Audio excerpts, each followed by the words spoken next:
Ito nga pala mga brad, ako'y nagluluto ng sinigang. Mayroong sugpo at mga isdang dagat.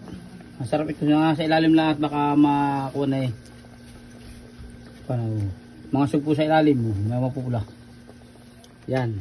Yan, lalagyan natin na itong lalagyan natin itong kabatiti. Galing din sa dagat. Ito ay ginito mga brad. Baka hindi na naman kayo makakatim sa akin ng ganito.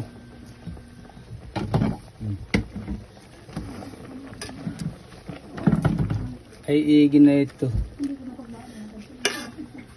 Sabi nung isang nagbablog, ay ginito.